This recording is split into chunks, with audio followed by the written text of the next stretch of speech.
जय श्री कृष्णा। आप सभी को होलिका दहन 2025 की ढेरों शुभकामनाएं। आज के इस वीडियो में हम बात करेंगे कि होलिका दहन कब है, होली किस दिन जलाई जाएगी, कब जलाई जाएगी। होलिका दहन के दिन होलिका की पूजा की जाती है। होलिका की पूजा कैसे करनी चाहिए, उसकी विधि क्या है, घर पर क्या करना चाहिए और जहाँ पर होलिका जलाई जा रही है वहाँ आप क्या सामग्री लेके जाएंगे, किस प्रकार से आप पूजा करेंगे। होलिका जब जलाई जा रही है तो आप क्या कर सकते हैं जिससे कि आपके घर में जो आने वाला साल है वो खुशियां लेके आए, घर की सारी नेगेटिविटी दूर हो जाए। किसी और प्रकार की परेशानी परिवार में चल रही है, किसी प्रकार का कलह कलेश चल रहा है या आशंका है कि किसी का किया कराया हो सकता है, तो उस सब के लिए भी ये होलिका बहुत महत्वपूर्ण होती है। होलिका दहन पर आप क्या कर सकते हैं, क्या उपाय कर सकते हैं वो बताएंगे। साथ ही बताएंगे होलिका पर भद्रा तो नहीं है, भद्रा है तो समय क्या रहेगा। ग्रहण को लेकर भी अफवाहें गर्म हैं कि क्या जो आने वाला पहला ग्रहण है वो होलिका पर लगने जा रहा है, तो उसके बारे में भी आपको बताएंगे। ये जो वीडियो है बहुत महत्वपूर्ण होने वाला है और आप देख रहे हैं देवभूमि ज्योतिष संस्थान का YouTube चैनल, जहां हम बताते हैं सही जानकारी जो या तो ज्योतिष शास्त्र पर आधारित होती है, पुराणों पर आधारित होती है, और फैक्ट्स की बात करें तो वो पंचांग पर आधारित होती है। कोई भी बात यहाँ पर इधर उधर से नहीं की जाती है, ना ही हम मनगढ़ंत तरीके से कुछ आपको बताते हैं। जो पुराणों में लिखित है, जो हमने अपने शास्त्रीय पढ़ाई के दौरान पढ़ा है, वो हम आपको बताते हैं। और जो पंचांग बताते हैं कि कब भद्रा है, क्या समय रहेगा, शुभ मुहूर्त क्या रहेगा, पूजन कैसे करना है, वो सब जानकारी हम आपको प्रदान करते हैं और सदैव सही जानकारी प्रदान करते हैं। इसीलिए आप सबका सहयोग हमें बहुत अच्छे से मिल रहा है और हमारा YouTube चैनल बहुत ही कम समय में बहुत आगे पहुंच गया है। तो अपना सहयोग देने के लिए आप सभी का धन्यवाद। हम इसी प्रकार से आपकी सेवार्थ इसी प्रकार से सही जानकारियों के साथ वीडियोस लाते रहेंगे और आपको सही जानकारी देते रहेंगे। बात करेंगे होलिका दहन की। उससे पहले किसी भी प्रकार की नेगेटिव एनर्जी से बचने के लिए और होलिका दहन के दुष्प्रभाव से बचने के लिए, बुराइयों को खत्म करने के लिए अवश्य लिखें जय नरसिंह भगवान, क्योंकि भगवान नरसिंह ही वो हैं जिन्होंने हिरण्याक्ष या कहें हिरण्यकश्यपु का वध किया था और इस सृष्टि को बुराई से, नेगेटिव एनर्जी से बचाया था, प्रहलाद की रक्षा की थी। भगवान नरसिंह सदा आपकी नेगेटिव एनर्जी से रक्षा करेंगे, तो जय नरसिंह भगवान अवश्य लिखें। बात करते हैं होली की। देखिए, होली और दिवाली दो ऐसे फेस्टिवल हैं, ऐसे त्योहार हैं जो भारत में सबसे बड़े माने जाते हैं। होली जो है वो फाल्गुन मास की पूर्णिमा पर मनाई जाती है। अभी माघ चल रहा है, फाल्गुन आने वाला है। फाल्गुन की जो पूर्णिमा है उस पर होली मनाई जाती है। इसमें विशेष रूप से होलिका की पूजा की जाती है और पूजा करने के बाद होलिका दहन किया जाता है। होलिका दहन जो किया जाता है उसके पीछे एक विशेष मान्यता है। मान्यता ये है कि आदिकाल में हिरण्यकश्यपु नाम का एक बहुत ही पराक्रमी राक्षस राजा था। उसने पूरी पृथ्वी पर राज कर लिया था। वह अपने आप को भगवान समझता था। भगवान समझता था। उसके पुत्र हुआ प्रहलाद। प्रहलाद जो था वो भगवान श्रीहरि का भक्त था, भगवान विष्णु की भक्ति में सदा लीन रहता था। और उसके पिता हिरण्यकश्यपु को ये बिल्कुल भी अच्छा नहीं लगता था, क्योंकि वह स्वयं कहता था कि मैं भगवान हूँ, मुझसे बड़ा कोई नहीं है। जब उसने देखा कि उसका बेटा ही उसकी बात नहीं मानता है और विष्णु भगवान को ही भगवान कहता है, तो उसने उसे मारने का अनेक बार प्रयास किया, अनेक बार प्रयत्न किया, परंतु वह नहीं मरा। अब सवाल आता है कि जब वो राक्षस था तो किसी ने उसका वध क्यों नहीं किया। देखिए, हिरण्यकश्यपु को यह वरदान था कि वो ना तो घर के अंदर मर सकता था, ना घर के बाहर मर सकता था, ना उसे पृथ्वी पर मारा जा सकता था, ना उसे आकाश में मारा जा सकता था, ना उसे मनुष्य मार सकता था, ना ही उसे जानवर मार। तो उसी समय के दौरान प्रहलाद को जला के मारने के लिए हिरण्यकश्यपु ने एक प्रयोजन किया। उसकी बहन थी होलिका। होलिका के पास एक चुनरी थी, वो भगवान के वरदान से बनी थी कि उसको जब भी ओढ़ के वो अग्नि पर बैठेगी तो सब कुछ जल जाएगा पर होलिका बच जाएगी, ऐसा होता था। तो उसने अपनी बहन को कहा कि तुम होलिका दहन के दिन होलिका में बैठ जाना और स्वयं यह चुनरी ओढ़ लेना, तो इससे तुम तो जलोगी नहीं। अपने गोद में प्रहलाद को बिठा लेना, वह जलकर भस्म हो जाएगा। इस प्रकार से इस प्रयोजन के तहत ये होलिका बनाई गई। होलिका बना के उसको अग्नि के हवाले कर दिया गया, गोद में प्रहलाद को बिठा दिया गया। प्रभु का चमत्कार ऐसा रहा कि भगवान विष्णु की कृपा से वह चुनरी उड़ के और प्रहलाद के ऊपर आ गई और होलिका जलकर खाक हो गई। इस प्रकार इसे बुराई पर अच्छाई की जीत के रूप में भी जाना जाता है, क्योंकि होलिका अपने आप में एक नेगेटिव एनर्जी थी, बुराई थी, जिसे भगवान श्रीहरि ने समाप्त किया। उसके बाद हिरण्यकश्यपों का वध करने के लिए नरसिंह भगवान के रूप में उन्होंने अवतार लिया।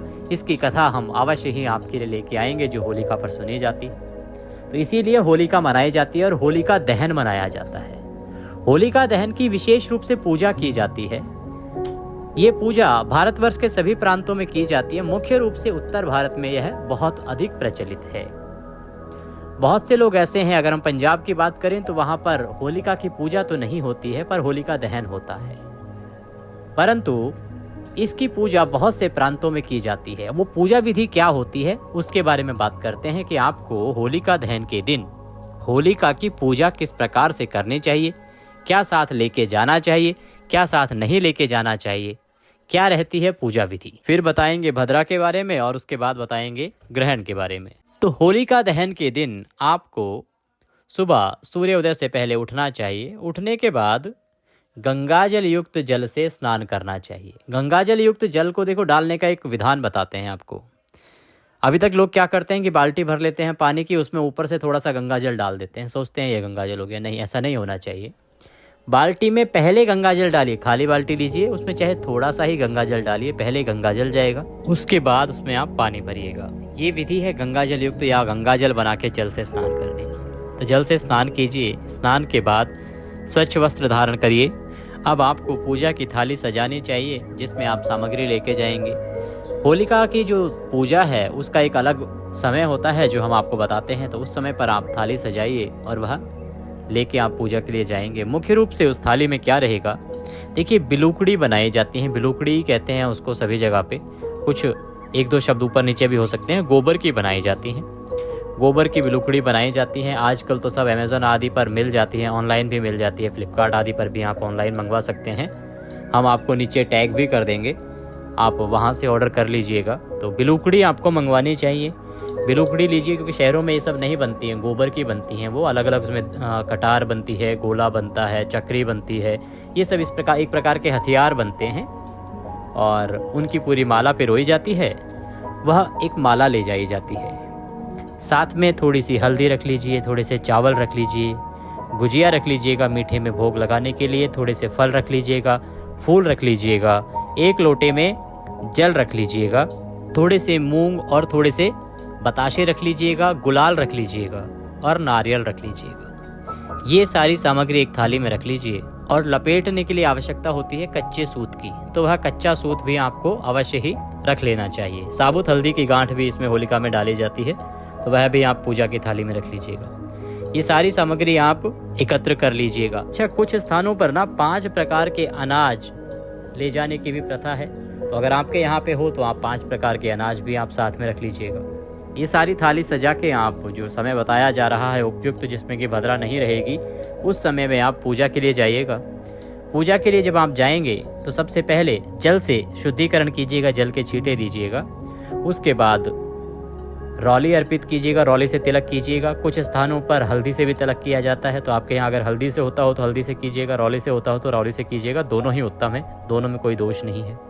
अक्षत अर्पित कीजिएगा, अर्थात चावल चढ़ाइएगा, फिर फूल चढ़ाइएगा, फूलों की माला चढ़ाइएगा, गुड़, साबुत हल्दी, मूंग, बताशे, गुजिया अगर आप लेके जा रहे हैं मीठी, तो उससे आप भोग लगाइएगा, वो सब अर्पित कीजिएगा वहाँ पे होलिका को। जो होलिका बनी होती है ना, वहाँ पे बहुत सारी लकड़ियाँ इकट्ठी कर दी जाती हैं। कुछ स्थानों पर गोबर से होलिका बनाई जाती है और प्रहलाद की प्रतिमाएं भी बनाई जाती हैं।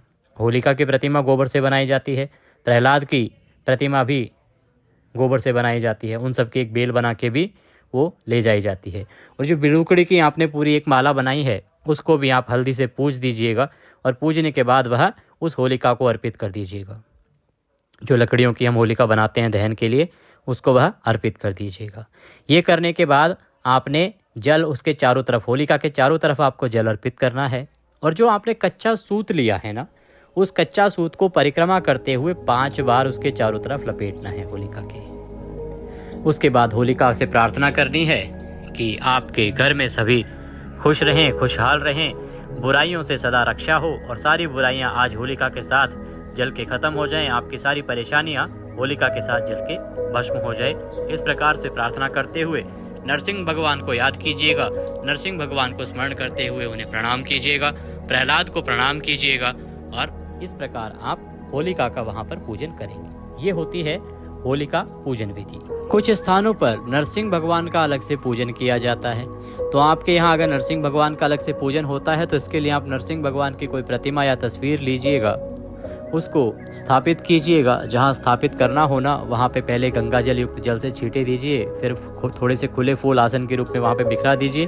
उसके ऊपर नरसिंह भगवान की प्रतिमा को रखिए, उनको तिलक करिए, अक्षत लगाइए, फूलों की माला पहनाइए, पुष्प अर्पित कीजिए, धूप दिखाइए, घी का दिया जलाइए और नैवेद्य के रूप में कोई फल या मिठाई अर्पित कीजिए। इस प्रकार से भगवान नरसिंह का पूजन कीजिए और नरसिंह भगवान से प्रार्थना कीजिए कि हे नरसिंह भगवान, हमारे परिवार की सदा बुराइयों से रक्षा करना, सदा बुरी शक्तियों से रक्षा करना, नेगेटिव एनर्जी से रक्षा करना और सदा सुख संपत्ति देना। नरसिंह पूजा जो है ना, इसका बहुत अद्भुत फल है। अद्भुत फल किस प्रकार से कि जो बड़ी से बड़ी परेशानी है उसको भी भगवान नरसिंह पल में हल कर देते हैं।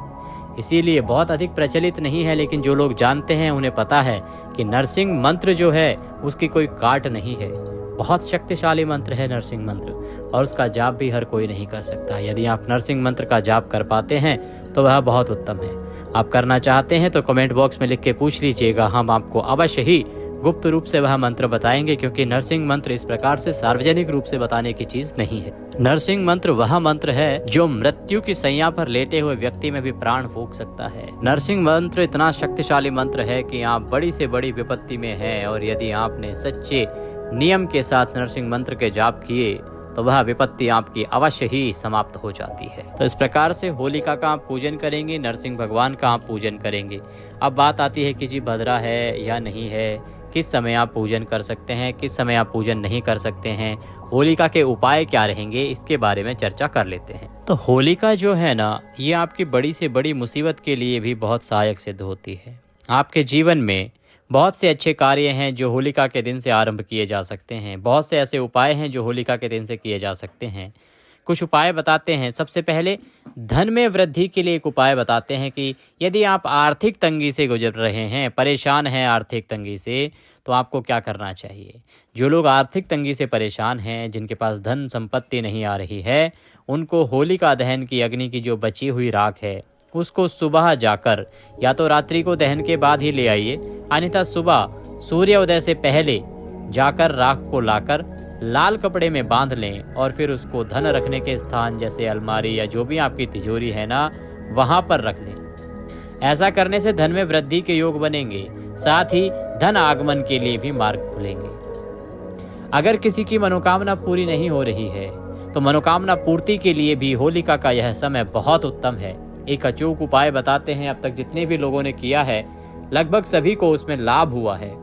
आशा करते हैं आप अगर करते हैं तो आपको भी लाभ होगा।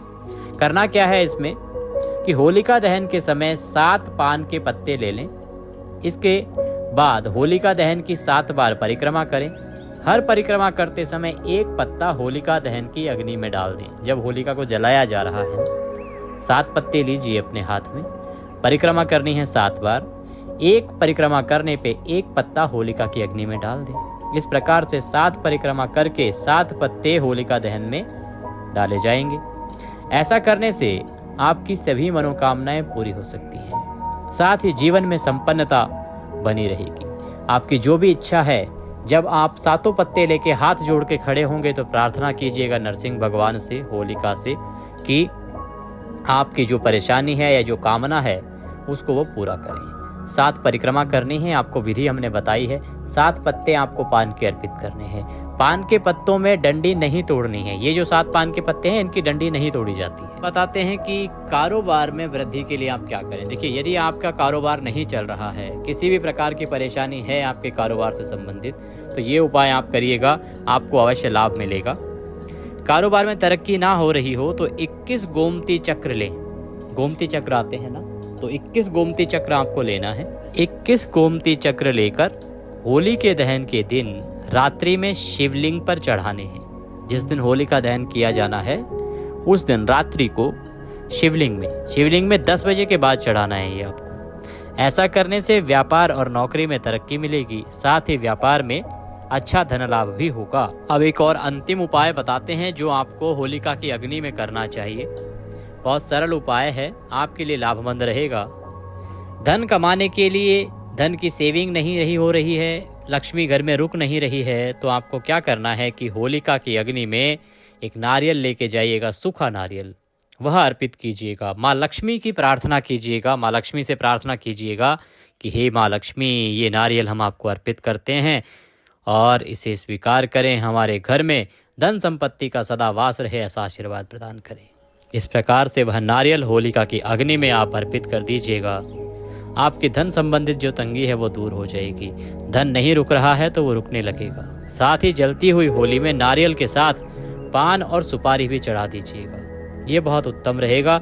ऐसा करने से धन में वृद्धि तो होगी ही होगी, साथ ही आपका जो धन है वो आपके पास रुकेगा भी। ये थे वो उपाय जो आपको होलिका दहन के दिन करने चाहिए।